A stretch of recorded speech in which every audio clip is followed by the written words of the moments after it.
Hey, good morning, YouTube. I wanted to answer a question that's always been thrown out there to me. So there's a ton of people that always ask, is it hard to be a new realtor? Is it hard to be a realtor, period, really? And I want to go ahead and answer that question today because this is a opportune time for, videos, opportune time for knowledge, for wisdom, anything. So I just want to speak my word on what I believe real estate is, whether it's good, bad, easy, hard, whatever it is. Let me answer the question for you. All right, so I had to step outside because it's a beautiful day. It's a little windy, so you'll see me moving back and forth. But the question always comes up, is real estate hard? And I want to be able to answer that for you. So for any of you that are brand new to the channel, my name is Daryl Coleman. I'm a realtor from Berkshire Hathaway, and I'm out of Phoenix, Arizona. I've been doing this about 3 years now, and I absolutely love what I do. So now let's get into it, right? So you're probably wondering, what is the straight up answer? The straight up answer is yes. Real estate is crazy hard, okay? But it's also fun at the same time. So don't think it's just difficult all around, not even worth it. I love what I do, and I will continue to do what I do until I just get too old to be able to walk around and do this stuff. But one of the things is that makes it hard is starting in the beginning.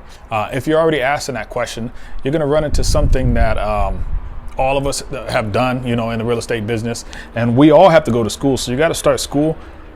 I personally believe that real estate school is extremely hard.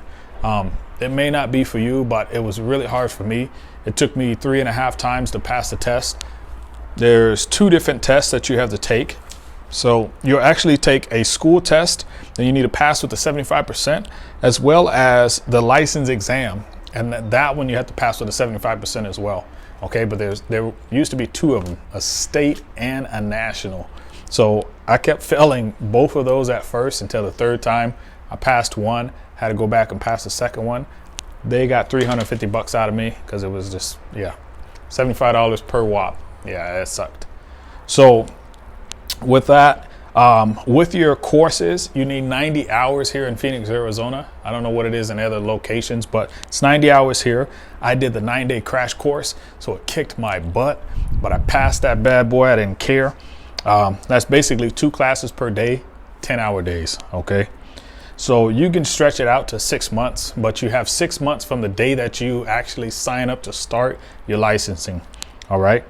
And then you have to get your fingerprint clearance card. You have to apply let me say it like this. Once you pass everything, and once you get the certification, all the paperwork that you need, basically like your diploma or your hey, you passed, go to the next step.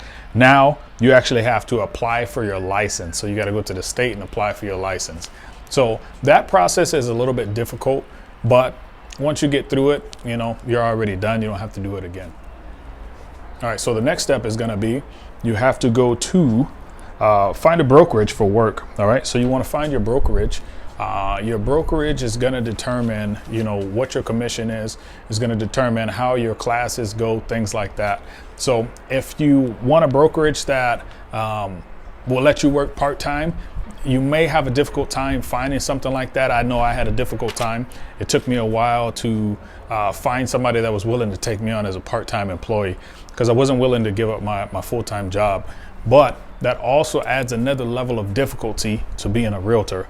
If you do full-time employment and you are a realtor, buckle up, man. It's something serious, bucko. But you're going to want to find a brokerage that has a good commission split for you, okay? Because this is for you.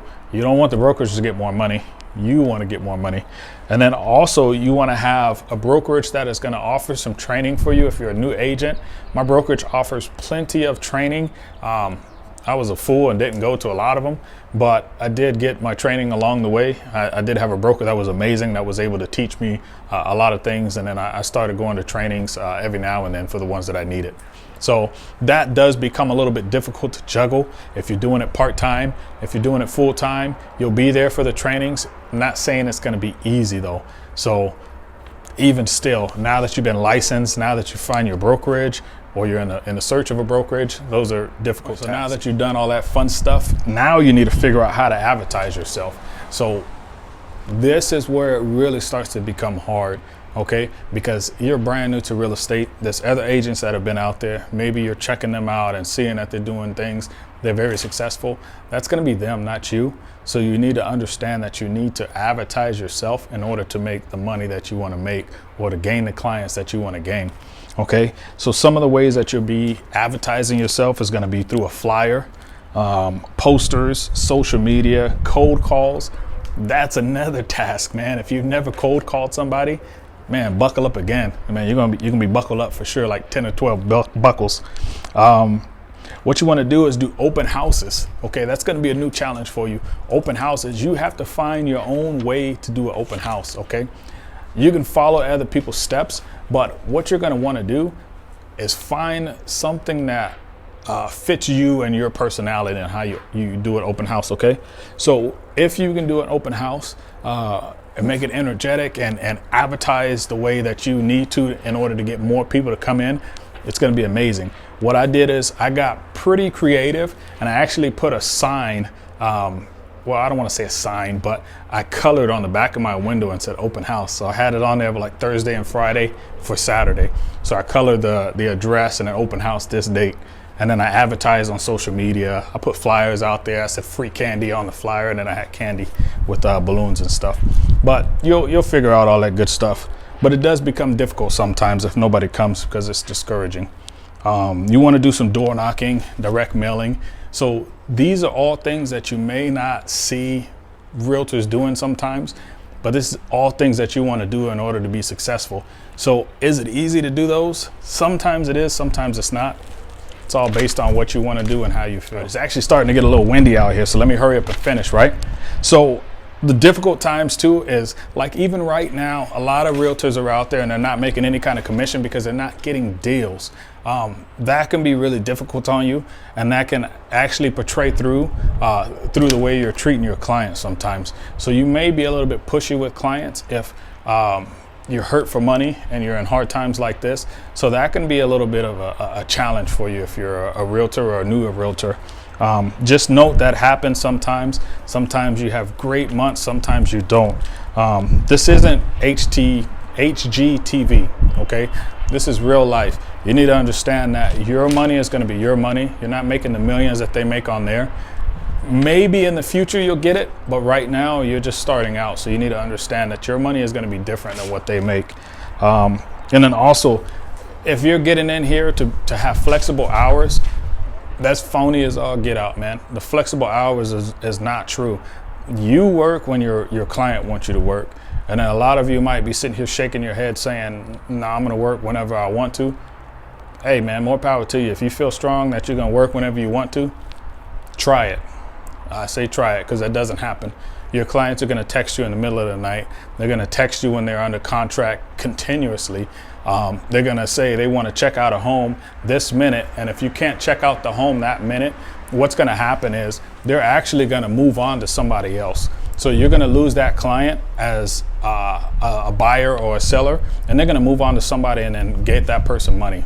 So understand that happens in the business. It's not your fault all the time. You're going to try to do whatever you can in order to keep them as a client, but just know some of those clients will leave if you don't move fast enough. So that all goes into, is it easy to be a realtor or is it not?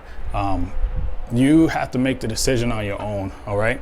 So as a new realtor, decide whether you're willing to go through all of this in order to be a realtor, whether you're willing to sacrifice some of your time, whether you're willing to put in the work to advertise yourself, and you'll really be successful. If you're willing to do all of those things, you'll be all right. If you're getting into it just for the money, it may not work for you because it's going to take a long time for you to be able to get to that money.